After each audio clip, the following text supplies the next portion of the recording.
Lights on. வணக்கம்.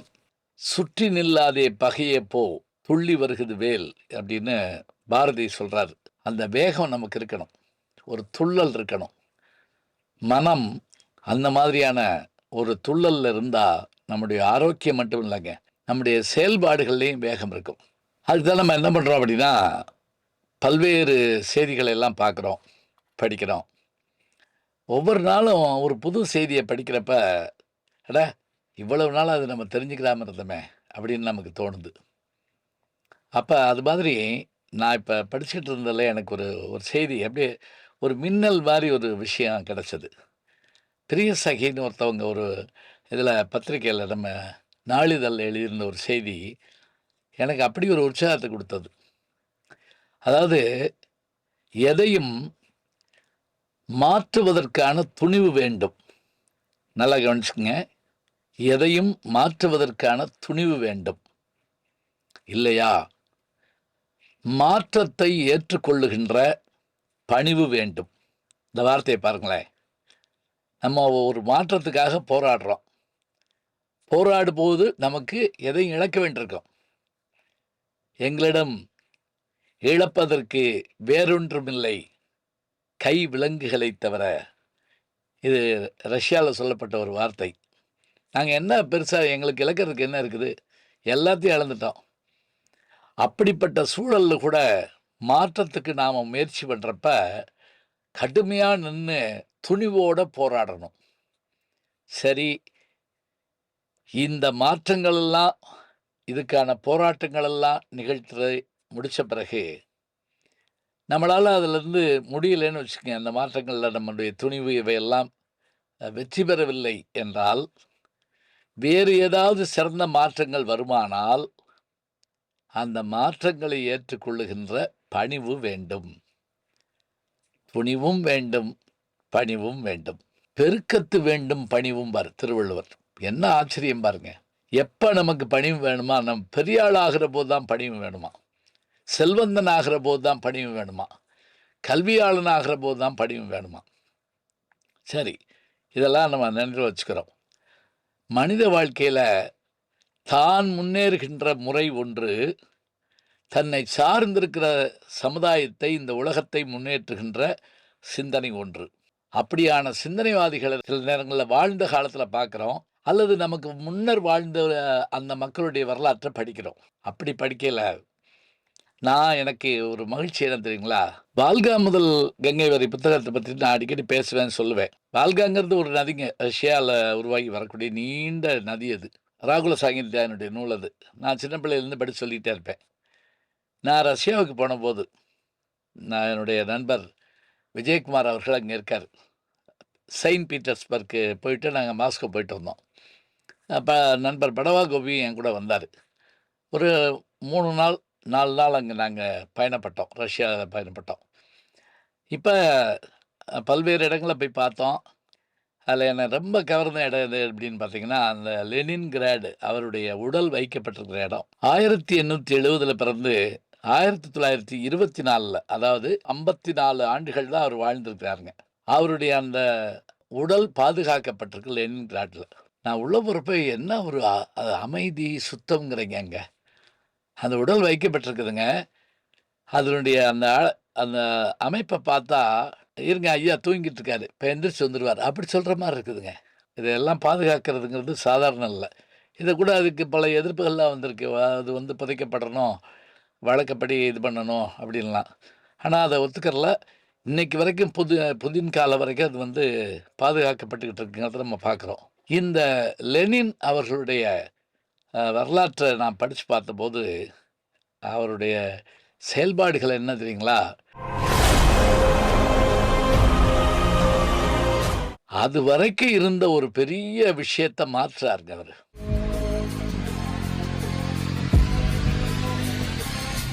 உலகத்து முழுவதும் இருந்தது. மன்னர் மகன் மன்னன் அவ்வளோதான். அரச குடும்பம் அரச குடும்பம் தான். இப்படிதான் இருந்தது. அதுக்கு பிறகு வ புதுசா மாற்ற முடியாது.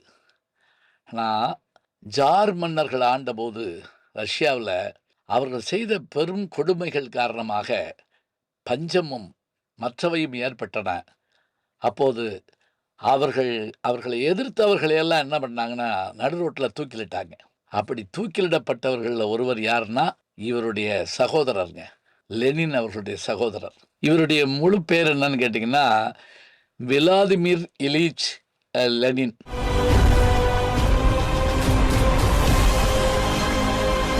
இந்த லெனின்ங்கிற பேர் கூட இவர் வச்சுக்கிட்ட புனைப்பெயருங்கிறாங்க. இப்ப இவருடைய அந்த சிறுவயது வாழ்க்கை, இவர் பார்த்த அந்த கொடுமைகள், பிறகு அங்கே ரஷ்யாவில் ஏற்பட்ட அந்த பஞ்சங்கள், இவை எல்லாத்தையும் பார்க்குறாரு. சட்டம் படிக்கிறாரு. அப்போ இவர் இவரும் போராளின்னு சொல்லிட்டு சைபீரியாவுக்கு எடுத்துடுறாங்க. சைபீரியா கடுமையான குளிர் பிரதேசம். நீங்க லியோ டால்ஸ்டாயினுடைய புத்துயிர்ப்புங்கிற ஒரு நாவல் படிச்சீங்கன்னா தெரியும்.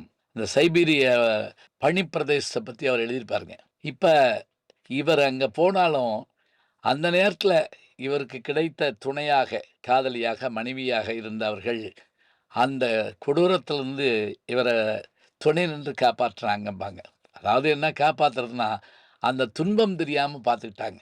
அவங்க பேர் என்ன அப்படின்னா, நடாயா கிரிப்ஸ்காயா அப்படிங்கிற அந்த பெண்மணி அவங்களோட வர்றாங்க. அவங்களும் நாடு கடத்தப்படுறாங்க. அவங்க தான் அவருடைய காதலி, அவருடைய மனைவியாக பிராட்டி இருக்கிறாங்க. இவர் அதிலெல்லாம் மாறி பிறகு பத்திரிகை ஒன்று நடத்துகிறாரு. ஐரோப்பாவுக்கு போகிறாரு. நாளிதழ் மூலமாக கார்ல் மார்க்ஸினுடைய புரட்சிகரமான கருத்துக்களை மக்களுக்கு சொல்கிறாரு. தொழிலாளர் நலன் பேணுறாரு. எல்லாம் பொது உடைமை ஆடுங்கிறாருங்க. இருக்கிறதெல்லாம் பொதுவாக போனால் ஒதுக்குற வேலையும் இருக்காது, பதுக்கிற வேலையும் இருக்காதுன்னு பட்டுக்கோட்டை எழுதுறாருன்னா, அதுக்கு காரணம் அந்த நேரத்தில் ஏற்பட்ட அந்த மாற்றங்கள். இருக்கிறதெல்லாம் பொதுவாய் போனா பதுக்கிற வேலையும் இருக்காது. அந்த ஜார்மனர்களுடைய வீழ்ச்சி ஏற்படுது. அதை பாரதி கூட பதிவு பண்ணியிருக்கான். ஆகா என்று எழுந்தது பார் யுக புரட்சி, மகாசக்தி பராசக்தி கடைக்கண் வைத்தால் ஜார்மன்னன் வீழ்ந்தான் அப்படின்னு அவர் ஒப்பிட்டு சொல்வார். அப்படி வீழ்ந்த போது தான் 1917 கம்யூனிசம் ஆட்சிக்கு வருது. அது என்ன அப்படின்னா, பொது உடைமை. எல்லாத்துக்கும் நிலமும் இருப்பிடமும் மற்றவையும் படிப்பும் மருத்துவமும் எல்லாருக்கும் எல்லாம் கிடைக்கிற மாதிரி செய்கிற அந்த முறை. அதற்காகத்தாங்க இவர் இவ்வளவு முயற்சி எடுத்துக்கிட்டார்.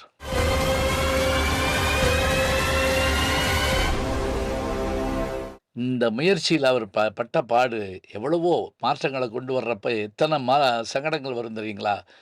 இறந்து போனது ஜார்மன்னா மட்டும் இருக்கலாம். ஆனால் அவனோடு இருந்த பிரபுக்கள் எல்லாம் அதே நிலையில் தான் இருந்தாங்க. அவர்களெல்லாம் மாற்றுவதற்கு இவர்கள் கொஞ்சம் கடுமையாக தான் நடந்துக்கிட்டாருங்கிறாங்க. நான் ஒரு சின்ன விஷயம் படித்தேன்.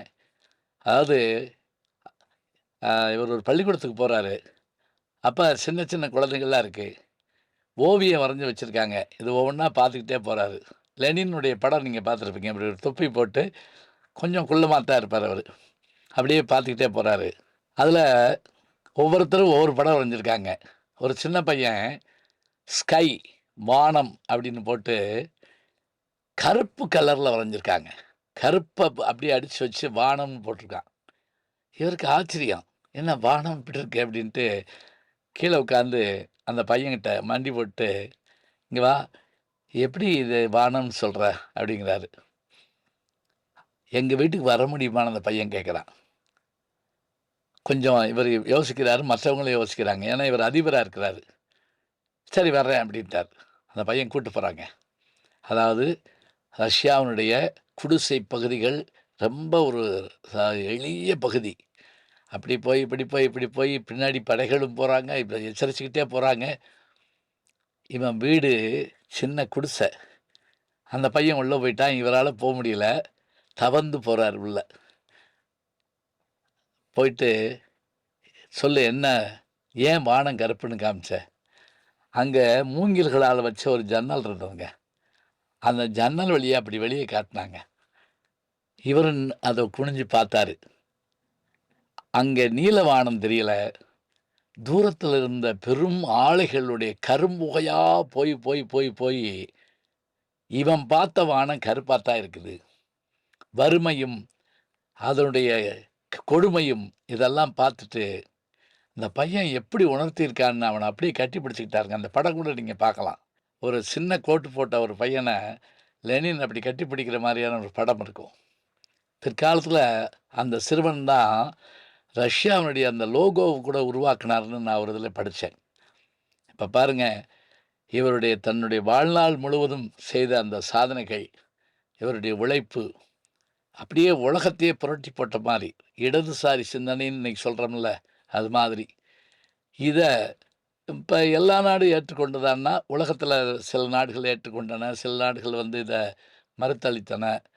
என்றாலும் கூட எல்லாருக்கும் எல்லாம் கிடைக்கணும்னு நினச்ச அவருடைய அந்த எண்ணம் இருக்கு பாருங்க, அது சிறப்பான ஒன்று.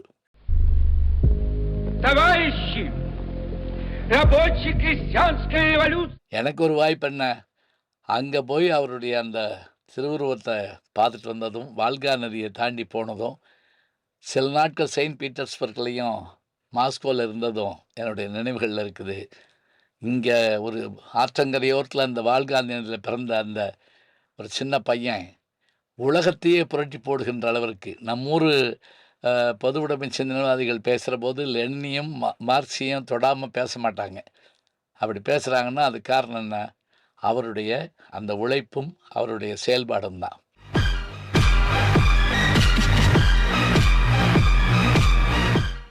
அப்படி சமுதாயத்தை மாற்றுகின்ற, உலகையே சிந்திக்க வைக்கின்ற அத்தகைய மனிதர் ஒருவர் நம்மோடு வாழ்ந்தார் என்பதே வரலாறு தான்.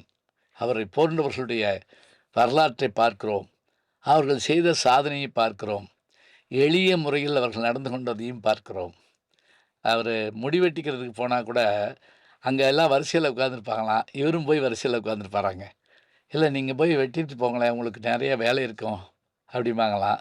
பரவாயில்ல, இருக்கட்டும். போராட்ட காலங்களில் எல்லாரோடையும் சேர்ந்து போயிட்டு வருவாராம். அந்த எளிமைதான் அவர்களுக்கு வலிமை சேர்த்தது. இது இன்றைக்கும் நாம் அறிந்து கொள்ளுகின்ற ஒன்று.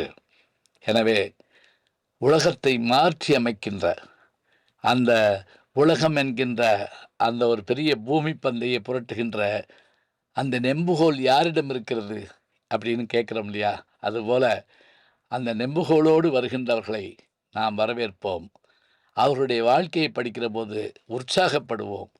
அந்த உற்சாகத்தோடு செயல்படுவோம், வெற்றியும் பெறுவோம்.